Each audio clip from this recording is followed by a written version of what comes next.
दिन 22 जनवरी था, एक तारीखी दिन 31 जनवरी था। सर रात के अंधेरे में अपील किए बगैर आप आरे लेकर रास्ता खोल देते हैं। क्या पैगाम दे रहे हैं सर? 600 साल की मेहरौली की मस्जिद को बगैर को नोटिस दिए आपने डिमोलिश कर दिया। मैं जिम्मेदारी के साथ कह रहा हूं कि भारत के प्रधानमंत्री और उनकी सरकार भारत के मुसलमानों से उनकी शनाख्त को छीनना चाहते हैं। ख्वाजा अजमेरी के आस्थाने पर चादर बिछाइए, मगर आप जो चादर मुझसे छीनना चाह रहे हैं मेरी मस्जिद है। आप हर मस्जिद को छीनना चाहते हैं। आप बताइए 17 करोड़ मुसलमानों को क्या पैगाम दे रहे हैं आप कि आप हर मस्जिद को छीन लेंगे मुझसे?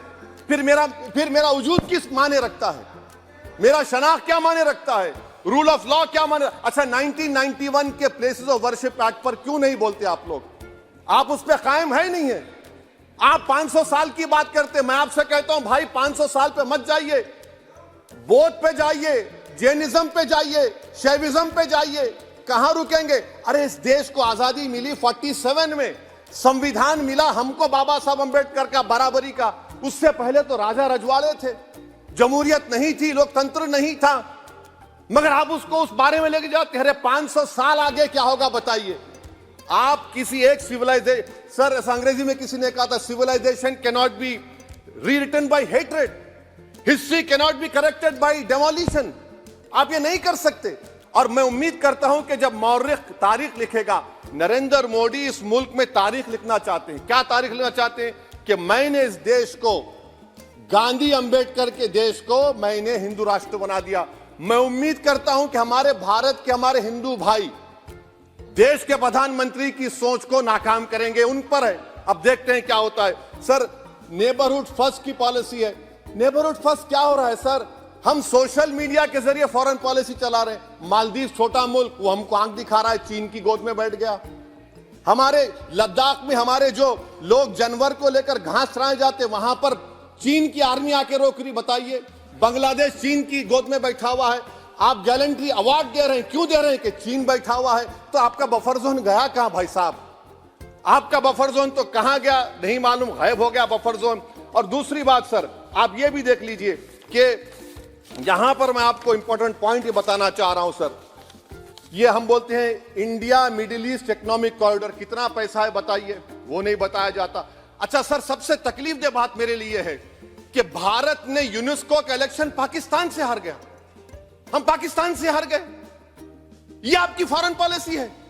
यूनेस्को के इलेक्शन हम पाकिस्तान से हार गए। अच्छा मामला इजराइल का, फलस्तीन का, गाजा का आया। अक्टूबर में 10,000 लोग मर गए, हमने यूएन में सीज फायर की तायीद नहीं की। दिसंबर आया 20,000 मर गए, तो हमने तायीद कर दी। क्यों तायीद की? क्योंकि ग्लोबल साउथ को हमको फॉलो करना पड़ रहा है।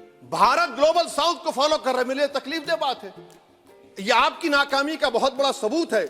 इसीलिए हम बता रहे हैं कि यह सरकार की बहुत से नाकाम। सर अलीगढ़ मुस्लिम यूनिवर्सिटी, आखिरी पॉइंट, अलीगढ़ मुस्लिम यूनिवर्सिटी। सर आप उत्तर प्रदेश से आते हैं।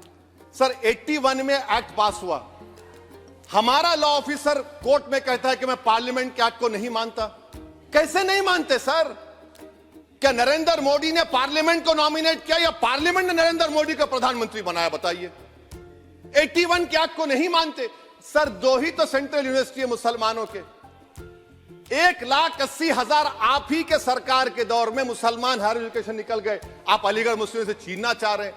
Theory of separation of powers में एग्जीक्यूटिव हमको डिक्टेट करेगा। मेरी आवाज तो पार्लियामेंट है, अब मेरी आवाज के खिलाफ एग्जीक्यूटिव सुप्रीम कोर्ट में बोलता है। अलीगढ़ मुस्लिम यूनिवर्सिटी से इतनी नफरत क्यों है आपको? वहां पर तो हिंदू भाई भी पढ़ते हैं। सर ये अलीगढ़ मुस्लिम यूनिवर्सिटी का मामला है सर। तो मैं आपसे इस बात पर, इस शेर पर अपनी बात को खत्म कर रहा हूं सर। आप भी उर्दू दां हैं जी। मसीहाओं को जब भी आवाज दी है, अहमद फराज का शेर है जी जी, मसीहाओं को जब भी आवाज दी है पलट कर आ गए हर बार कातिल। मसीहाओं को जब भी आवाज दी है पलट कर आ गए हर बार कातिल। वहां क्या दाद खाही क्या गवाही, वहां क्या दाद खाही क्या गवाही, जहां हो मुंसिफों के यार कातिल। सर मैं फिर से हुकूमत से मुतालबा करता हूं कि अल्पसंख्यक समाज के बजट के स्कॉलरशिप को आप डिमांड ड्रिवन करिए। भारत के प्रधानमंत्री प्रधान सेवक रहिए।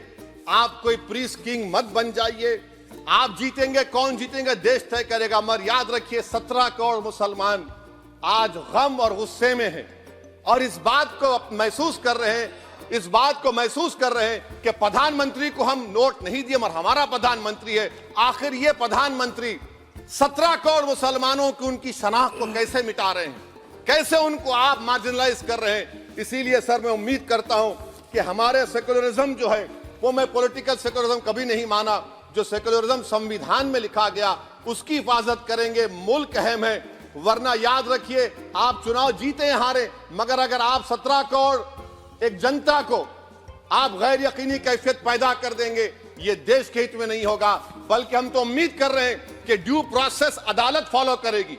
अदालत अगर एक तरफा फैसले करेगी तो गलत होगा। सर बहुत बहुत शुक्रिया।